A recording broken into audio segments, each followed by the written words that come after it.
Hi hello నమస్తే welcome to Srinivas me channel.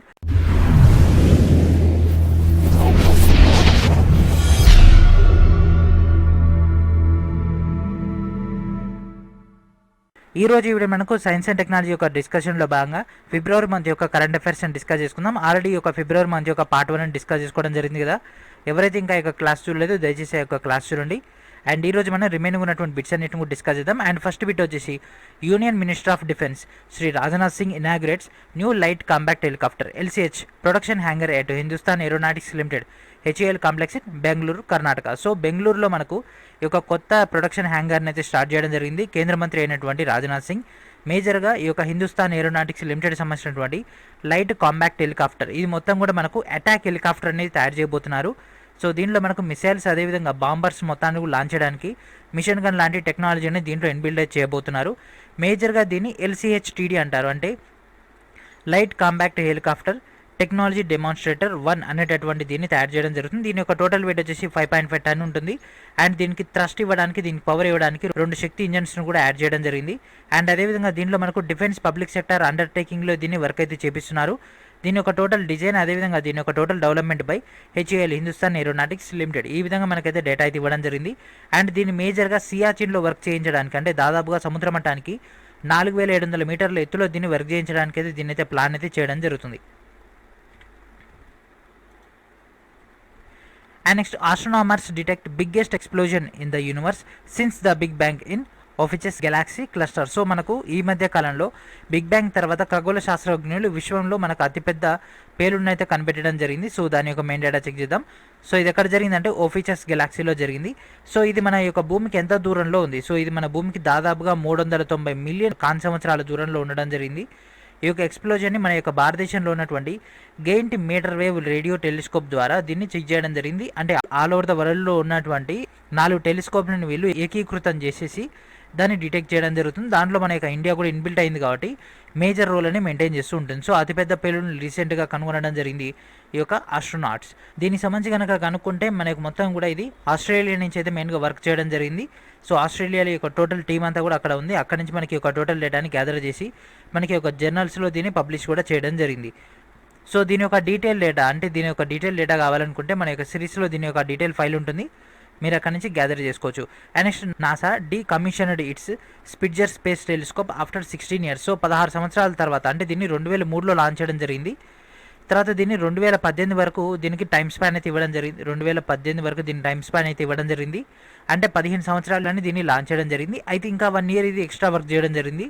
తర్వాత రీసెంట్గా మరొక లాంచింగ్ అనేది చేయబోతున్నారు ఫ్రెండ్స్. ఆ యొక్క లాంచింగ్ ఏంటంటే జేమ్స్ వెబ్ స్పేస్ టెలిస్కోప్ అనేది లాంచ్ చేయబోతున్నారు ఈ యొక్క ఇయర్లో. కాబట్టి దీని ప్లేస్లో దాన్ని తీసుకొస్తున్నారు కాబట్టి దీనికైతే రిటైర్మెంట్ అయితే ఇవ్వడం జరిగింది.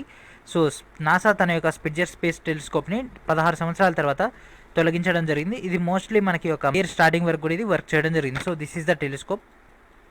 అండ్ దీని తర్వాత మనకి ఇక్కడ అప్డేట్ అవ్వబోయేది జేమ్స్ వెబ్ స్పేస్ టెలిస్కోప్ అనేది మనకు JWST అనేది మనకు వర్క్ అవ్వబోతుంది. And next UAE United Arab Emirates. So ఈ యొక్క UAE అనేది జబల్ అలీ గ్యాస్ ఫీల్డ్ ఈ యొక్క కొత్త ఫన్నెల్ లాంటి ఆయిల్ రిగ్ అనేది వీళ్ళైతే ఫైండ్ అవుట్ అయితే చేయడం జరిగింది. ఇన్ అబుదాబి అండ్ దుబాయ్ మధ్యలో ఇదైతే ఉండడం జరిగింది. సో ఈ యొక్క సహజమైనటువంటి జబల్ అలీ ఫీల్డ్ని ఈ యొక్క UAE కనుగొనడం జరిగింది. సో దీని యొక్క మెయిన్ డేటా చెక్ చేద్దాం. దీంట్లో మనకు దాదాపుగా 80 ట్రిలియన్ స్టాండర్డ్ క్యూబిక్ ఫీట్ మొత్తం కూడా ఇది ఉండడం జరిగింది. అండ్ అదేవిధంగా 5000 స్క్వేర్ కిలోమీటర్స్ ఈ యొక్క టోటల్ ఏరియా ఇది ఆక్యుపై చేయడం జరిగింది.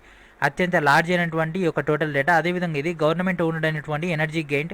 అదేవిధంగా Abu Dhabi national oil company ADNOC అనేది మనకి దీంట్లో ఇన్బిల్డ్ అవ్వడం జరుగుతుంది. ఇదంతా కూడా దాంట్లో జాయింట్గా అవి ఇవన్నీ కూడా మనకు జాయింట్ అయ్యి దీని మొత్తాన్ని కూడా ఒక అథరైజ్డ్ కిందకి తీసుకురావడం జరిగింది. దీనివల్ల ఏంటంటే మనకు సహజవాయు నిక్షేపాలు అనేవి అధికంగా వెలికి రావడం జరుగుతుంది. కాబట్టి మనకి ఎక్కువగా మనకు మరికొన్ని సంవత్సరాల పాటు మనకు చమురు అనేది అందుబాటులోకి ఉండడం జరుగుతుంది. And next, world's oldest bamboo fossil discovered turns out to be conifer. So world's oldest bamboo అనేది మనకి ఇప్పటివరకు కూడా పెటగోనియాలో 1941లో డిస్కవర్ చేయడం జరిగింది. సో దాని మొత్తాన్ని కూడా వీళ్ళు చేంజ్ చేస్తూ రీసెంట్గా జరిగినటువంటి డిస్కవరీలో భాగంగా మనకి ఒక డేటా అనేది దొరకడం జరిగింది. అండ్ దీని యొక్క మెయిన్ డేటా చెక్ చేద్దాం. ఇది పెన్సిల్వేనియా స్టేట్ యూనివర్సిటీ చెందినటువంటి ప్రొఫెసర్ దీన్ని కనుగొనడం జరిగింది. అయితే ఇది తర్వాత దాని యొక్క రూపాంతరంగా ఇది కోనిఫర్గా మారడం జరుగుతుంది. And next, NASA astronaut. So ఈ యొక్క పర్సన్ చాలా చాలా ఇంపార్టెంట్ ఫ్రెండ్స్. ఈ యొక్క లేడీ అనేది మనకు అంతరిక్షంలో అత్యధికంగా 328 రోజులు ఇంటర్నేషనల్ స్పేస్ స్టేషన్లో ఉండి మన యొక్క భూమి మీదకి రావడం జరిగింది రీసెంట్ డేస్లో. So NASA astronaut Christina coach returns to earth after record longest stay in ISS. So international space స్టేషన్లో రికార్డు స్థాయిలో ఎక్కువ కాలం అయితే ఉండడం జరిగింది. కృష్ణ కోచ్ రీసెంట్గా మన యొక్క భూమి మీదకి రావడం జరిగింది. సూయిజ్ MS-13 క్యాప్సూల్ ద్వారా వీళ్ళు భూమి మీదకి అయితే రావడం జరిగింది.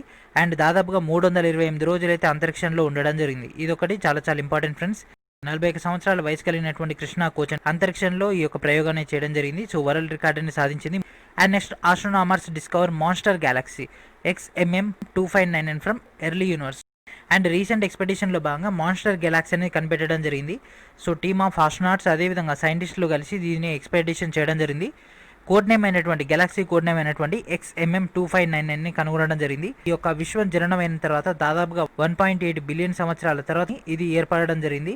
అంటే ప్రస్తుతం ఉన్నటువంటి టైంకి దాదాపుగా 12 బిలియన్ సంవత్సరాల క్రితం ఇది ఏర్పడడం జరిగింది. అయితే దీన్ని powerful multi object spectrograph infrared exploration MOS fire అని అనడం జరుగుతుంది. ఆ యొక్క ఇన్స్ట్రుమెంట్ ద్వారా దీన్ని అయితే ఫైండ్ అవుట్ చేయడం జరిగింది. అండ్ అదేవిధంగా దీన్ని రీసెంట్గా ఆస్ట్రోఫిజికల్ జర్నల్లో కూడా ఇది రావడం జరిగింది. సో జర్నల్స్ చాలా చాలా ఇంపార్టెంట్ ఫ్రెండ్స్. ఈ యొక్క ఆర్టికల్ ఇచ్చేసి ఇది ఏ జర్నల్లో వచ్చిందని అడిగే అవకాశాలు ఎక్కువగా ఉంటాయి. కాబట్టి జర్నల్స్ పైన మీరు కాన్సన్ట్రేషన్ చేయాల్సి ఉంటుంది. సైన్స్ అండ్ టెక్నాలజీలు ఎక్కువ జనరల్స్ గురించి లేదా రీసెంట్ డిస్కవరీస్ గురించి అడుగుతుంటారు.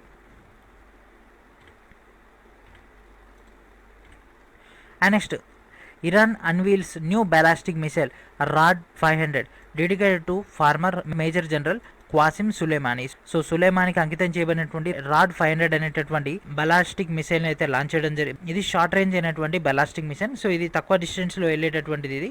అండ్ ఇది మేజర్గా దీంట్లో ఇంపార్టెంట్ వచ్చేసి ఒక సులేమానికి దీన్ని అంకితం చేయడం జరిగింది కాబట్టి ఈ యొక్క పేరు అనేది ఇంపార్టెంట్. ఎందుకంటే ఈ యొక్క ఇయర్ January 3న జరిగినటువంటి కొన్ని ఇన్సిడెంట్స్లో భాగంగా ఈ యొక్క పర్సన్ చనిపోవడం జరిగింది కాబట్టి అతనికి అంకితం చేస్తూ దీన్ని ఇవ్వడం జరిగింది. సో ఇరాన్ యొక్క కొత్త బ్యాలిస్టిక్ షిప్ అని ఏంటి ఫ్రెండ్స్ రాడ్ 500. ఎవరికి అంకితం చేయడం జరిగింది? సులేమానికి అంకితం చేయడం జరిగింది. And next NASA super camp. So March 2020 సంబంధించి ఈ ఇయర్ మనకు స్టార్టింగ్లో ఒక ప్రయోగం అనేది చేయబోతుంది నాసా. సో దానికి సంబంధించి ఇక్కడ మనకు కొత్త మిషన్ అనేది తీసుకొచ్చింది సూపర్ క్యాంప్ అనేది. సో ఇక్కడ మనకు మార్స్ రోవర్ కనుక తీసుకుంటే న్యూ లేజర్ టోటింగ్ రోబోట్ అనేది తీసుకురావడం జరిగింది. దాని యొక్క టోటల్ నేమే సూపర్ క్యాంప్. సో దీనికి అంటే ఇప్పటివరకు మనకు వివిధ రకాలైనటువంటి నేమ్స్ పెడుతుంటే దీనికి మాత్రం సూపర్ క్యాంప్ అని పేరు పెట్టడం జరిగింది. అండ్ ఇది మేజర్గా మినరాలజీ గురించి అధ్యయనం చేయడానికి దీని అయితే తీసుకురావడం జరిగింది. అంగారక గ్రహం పైన అయితే దీని అయితే లాంచ్ చేయబోతున్నారు ఈ యొక్క ఇయర్ ఎండింగ్లో. ఇది లాంచ్ అయిన తర్వాత అక్కడ ఉన్నటువంటి మినరాలజీ పైన ఇది ఎక్కువగా వర్క్ అయితే చేయడం జరుగుతుంది. రాక్ వేపరైజేషన్ ఇన్స్ట్రుమెంట్ ద్వారా ఇది ఎక్కువ డేటాని అయితే గ్యాదర్ చేయడం జరుగుతుంది. ఇది దాదాపుగా 20 ఫీట్ల డిస్టెన్స్ మూవ్ అయ్యి లేదా ఇది దాదాపుగా 20 ఫీట్ల డిస్టెన్స్లో ఉన్నటువంటి ఆబ్జెక్టివ్ పైన కూడా ఇది టెస్ట్ చేసి రిజల్ట్స్ అని తీసుకురాగలుగుతుంది. అండ్ అదేవిధంగా అక్కడ ఫాజిలైజ్డ్ అయినటువంటి మైక్రోబియల్ లైఫ్ కూడా ఇది కనుగొనడం జరుగుతుంది. అంటే అక్కడ ఏమైనా జీవరాశి జన్మించే అవకాశం ఉంటుందా, లేదా అక్కడ ఏదైనా గడ్డకట్టిన జీవరాశి ఉందా, లేకపోతే భూమిలో కలిసిపోయినటువంటి జీవరాశికి సంబంధించి కానీ మీథేన్ లాంటి గ్యాసెస్ సంబంధించి కానీ రీసెర్చ్ చేయడానికి దీని అయితే పంపించడం జరుగుతుంది.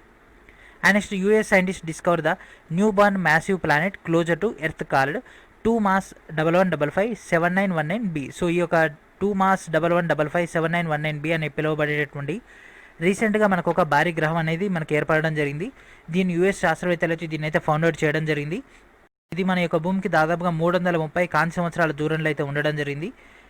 అండ్ ఈ యొక్క ఇన్ఫర్మేషన్ అమెరికన్ ఆస్ట్రోనామికల్ సొసైటీ జర్నల్లో కూడా దీన్ని పబ్లిష్ అయితే చేయడం జరిగింది. సో జర్నల్స్ చాలా చాలా ఇంపార్టెంట్ ఫ్రెండ్స్. జర్నల్స్ అదేవిధంగా ఈ యొక్క నేమ్ అనేది important. Netherlands scientist discover new snail species. So మనకు నత్తలకు సంబంధించి 2 కొత్త నత్తలను అయితే వీళ్ళైతే కనుగొనడం జరిగింది. సో ఈ యొక్క కొత్త నత్తలకు సంబంధించి ఇక్కడ మన డీటెయిల్ డేటా అయితే ఇవ్వడం జరిగింది. దీనికి స్వీడిష్ వాతావరణ కార్యకర్త అయినటువంటి గ్రేటా థన్బెర్గ్ అనేటటువంటి పర్సన్ యొక్క పేరు కూడా పెట్టడం జరిగింది. సో కొత్త నత్త జాతులను అయితే వీళ్ళైతే కనుగొన్నారు. సో ఈ దేశం friends Netherlands.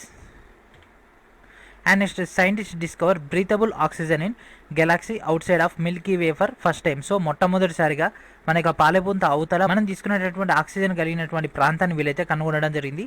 One of the major break through. So ఒక గ్రహం పైన ఉండడం జరిగింది. మార్కారియన్ 231 అనేటటువంటి కోడ్ కలిగినటువంటి ఒక గ్రహం అనేది మన యొక్క భూమికి దాదాపుగా 581 మిలియన్ కాంతి సంవత్సరాల దూరంలో అయితే ఉండడం జరిగింది.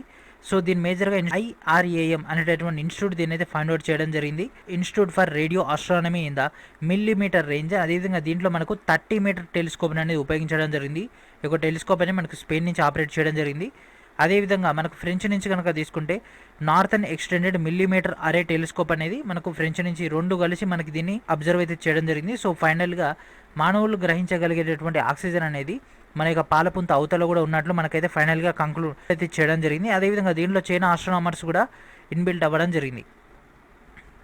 And next HPF habitable zone planet finder. So జీవించడానికి లేదా మానవుడు మనుగడ సాగించడానికి అనుకూలమైనటువంటి గ్రహాన్వేషణలో భాగంగా రీసెంట్గా మనకు ఎక్సో ప్లానెట్ కాలంలో G940b అనేటటువంటి గ్రహాన్ని కనిపెట్టడం జరిగింది. సో ఈ యొక్క గ్రహానికి సంబంధించి ఇప్పుడు మనం డీటెయిల్గా డిస్కస్ చేద్దాం. సో ఈ యొక్క నేమ్ G940b అనేటటువంటి కోడ్ నేమ్ కలిగింది. ఇది మన యొక్క భూమికి కేవలం 100 కాంతి సంవత్సరాల దూరంలోనే ఉండడం జరిగింది. అండ్ అదేవిధంగా ఇది మన యొక్క భూమి యొక్క సైజుకి 2 ఉంటుంది. అంటే దాదాపుగా నెప్ట్యూన్ అంత సైజ్ అయితే ఇది ఉండడం జరుగుతుంది. అండ్ దీన్ని దేనితో కనిపెట్టడం జరిగిందంటే 10 metre Hobby Eberly telescope in McDonald Observatory in Texas, United States. అదేవిధంగా పెన్ స్టేట్ యూనివర్సిటీ సైంటిస్టులు దీన్ని కనుగొనడం జరిగింది. సో ఈ యొక్క టెలిస్కోప్ అయినటువంటి ఇక్కడ మనకు ఉపయోగించినటువంటి టెలిస్కోప్ ఇంపార్టెంట్. అదేవిధంగా ఈ యొక్క గ్రహం యొక్క నేమ్ కోడ్ కలిగినటువంటి గ్రహం యొక్క నేమ్ అనేది important. And next bit, astronomers discovered a mini moon or planet second moon is named as W2020 CD3. So మన యొక్క భూమికి 2వ చంద్రుడిని అయితే కనిపెట్టడం జరిగింది. సో రీసెంట్గా జరిగినటువంటి ఎక్స్పెడిషన్లో భాగంగా మన యొక్క భూమికి 2వ చంద్రుడిని అయితే కనిపెట్టారు. ఇది ఒక చిన్న కార్ సైజులో ఉంటుంది ఫ్రెండ్స్. కేవలం 1.9 to 3.5 మీటర్స్ ఉండేటటువంటి ఈ యొక్క చిన్న చంద్రుడిని అయితే కనిపెట్టడం జరిగింది. సో రీసెంట్గా మనకు 6 months నుంచి అయితే బ్యాక్గ్రౌండ్ అయితే భూమి చుట్టూ అయితే తిరుగుతుంది. సో ఇది కొద్ది కాలం మాత్రమే తిరుగుతుంది. తర్వాత దాని యొక్క దిశను మార్చుకొని మన యొక్క విశాల విశ్వంలోకి వెళ్ళిపోవడం జరుగుతుంది, లేదా మన యొక్క సహజసిద్ధమైనటువంటి చంద్రునిలోకి వెళ్ళిపోయి చంద్రుడిని ఢీకొనడం జరుగుతుంది. సో ఆ విధంగా ఈ యొక్క కొత్త మూన్ అయితే రావడం జరిగింది. సో ఇది సేమ్ మన యొక్క చంద్రునికి ఏదైతే ప్రాపర్టీస్ ఉన్నాయో సేమ్ అదే ప్రాపర్టీస్ కలిగి ఉండడం వల్ల దీన్ని మన యొక్క భూమికి మూన్గా కన్సిడర్లోకి తీసుకోవడం జరుగుతుంది. Astronomers at UBC astronomy club discovers 17 new planets including earth sized world. So మన యొక్క భూమి సైజ్డ్ అదేవిధంగా అరుణ గ్రహం అయినటువంటి అంగారక గ్రహంతో పోలినటువంటి కొన్ని గ్రహాలను దాదాపుగా 17 గ్రహాలను అయితే వీళ్ళైతే ఎక్స్పెడిషన్ చేయడం జరిగింది. UBC. సో UBC అంటే ఏంటి ఫ్రెండ్స్? British Columbia university. ఈ యొక్క బ్రిటిష్ కొలంబియా యూనివర్సిటీ వాళ్ళు దీన్ని కనుగొనడం జరిగింది. ఈ యొక్క క్లబ్లోని ఖగోళ శాస్త్రవేత్తలు భూమి యొక్క పరిమాణంతో సహా 17 కొత్త గ్రహాలను కనిపెట్టడం జరిగింది. దీనిలో ఒక స్టూడెంట్ కూడా ఉండడం జరిగింది. మైచెల్లి కునిమోటో అనేటటువంటి పర్సన్ కూడా దీంట్లో ఇన్బిల్డ్ అవ్వడం జరిగింది. సో తను కూడా దీనిలో కొన్ని ఎక్స్పెడిషన్స్ అయితే చేయడం జరిగింది. మేజర్గా వాటర్ తోటి కానీ అదేవిధంగా రాళ్లతో కూడినటువంటి ఈ యొక్క గ్రహాలను అయితే వీళ్ళైతే కనిపెట్టడం జరిగింది. సో ఈ యొక్క టెలిస్కోప్, ఈ యొక్క కెప్లర్ స్పేస్ టెలిస్కోప్ని అయితే వీళ్ళైతే ఉపయోగించుకోవడం జరిగింది. నాసాకు చెందింది ఇది. అండ్ ఈ యొక్క కెప్లర్ స్పేస్ టెలిస్కోప్ అనేది 2009లో లాంచ్ చేయడం జరిగింది. అండ్ ఇది మనకు 2018లో రిటైర్ అవ్వడం జరిగింది. సో దాని యొక్క డేటాను మొత్తాన్ని కూడా వీళ్ళు ఎనలైజ్ చేస్తూనే దీన్ని అయితే వీళ్ళైతే ఎక్స్పెడిషన్ చేయడం జరిగింది. అండ్ ఈ యొక్క టోటల్ డేటా అంతా కూడా మనకు ఆస్ట్రానామికల్ జనరల్లో దీని అయితే పబ్లిష్ చేయడం జరిగింది. అండ్ అదేవిధంగా దాంట్లో ఒక ప్లానెట్ యొక్క పేరు KIC 7340288b అనేటటువంటిది పెట్టడం జరిగింది. ఇది మన యొక్క భూమికి దాదాపు 1.5 రెట్లు ఎక్కువగా ఉంటుంది. అదేవిధంగా అక్కడ మనకు సేమ్ మన యొక్క భూమి పైన ఎలాంటి వాతావరణం ఉంటుందో అదేలాంటి వాతావరణం ఎట్ ద సేమ్ టైం మనకు సూర్యునికి ఎంత అయితే కన్వీనియంట్గా ఉంటుంది సేమ్ అదే లాంటి ఒక స్టార్ కూడా అక్కడ ఉండడం జరిగింది. అండ్ అదేవిధంగా అక్కడ మనకు దాదాపుగా 15 చిన్న అయినటువంటి వాతావరణ జోన్స్ అనేవి ఉండడం జరిగింది. సో ఈ యొక్క కెప్లర్ టెలిస్కోప్ ద్వారా వచ్చినటువంటి ఒక టోటల్ డేటాని అనలైజ్ చేసుకోవడం జరిగింది. ఇక్కడ ఉన్నటువంటి టోటల్ 17 గ్రహాలు అనేవి మన యొక్క భూమి నుంచి దాదాపుగా 1000 కాంతి సంవత్సరాల దూరంలో ఉండడం జరిగింది. అండ్ ఈ యొక్క వీడియో లాస్ట్ బిట్ ఇది. 8000 years old carbon founded inside the Yongle Blue Hole. So ఈ యొక్క యోంగ్లీ బ్లూ హోల్ అనేది చైనాకి సంబంధించింది. ఈ దీంట్లో మనకు దాదాపుగా 8000 సంవత్సరాల క్రితం నాటి కార్బన్ అనేది బయటపడడం జరిగింది. దీని ఒక డెప్త్ వచ్చేసి దాదాపుగా మనకు 300 మీటర్లు ఉంటుంది. సో ఇక్కడ చైనాలో ఉన్నటువంటి అత్యంత డెప్త్ అయినటువంటి ప్రదేశాల్లో ఇది ఒకటి. అయితే ఇది మనకు దాదాపుగా 202 మీటర్ల డెప్త్లో ఇదైతే మనకు దొరకడం జరిగింది. సో దీని మొత్తాన్ని కూడా కార్బన్ డేటింగ్ చేసిన తర్వాత దీని ఒక లైఫ్ టైం అనేది 8000 సంవత్సరాలది అనేది వీళ్ళు ఫౌండ్ అవుట్ అయితే చేయడం జరిగింది. సో ఈ విధంగా మనకైతే డేటా అయితే ఉంది. అయితే ఈ యొక్క బ్లూ హోల్ ఎక్కడ ఉందంటే సౌత్ చైనా సీ, దీన్ని అయితే కనిపెట్టడం జరిగింది. సో ఇది ఫ్రెండ్స్ ఈరోజు వీడియో. ఐ హోప్ మీకు ఈ యొక్క క్లాస్ అని నచ్చిందని అనుకుంటున్నాను. నెక్స్ట్ వీడియోలో మనం మార్చి యొక్క ఫస్ట్ పార్ట్ అని చూద్దాం. ఎందుకంటే మార్చి మనకి ఎక్కువ డేటా అయితే ఉండడం జరిగింది కాబట్టి మన యొక్క మార్చిని మనం 2 to 3 పార్ట్స్లో డిస్కస్ చేసుకుందాం. సో ఇది ఫ్రెండ్స్ ఈరోజు వీడియో. నెక్స్ట్ వీడియో మనకు డేటాతో కలుద్దాం. ఐ హోప్ మీకు ఈ యొక్క క్లాస్ అని నచ్చింది అనుకుంటున్నాను. ఈ యొక్క వీడియోని ప్రతి ఒక్కరు కూడా షేర్ చేయండి. ఎవరైతే ఈ యొక్క ఎగ్జామ్స్ ప్రిపేర్ అవుతున్నారో వాళ్ళందరూ కూడా హైలీ యూటిలైజ్ అవ్వడం జరుగుతుంది. So thank friends, thank for watching.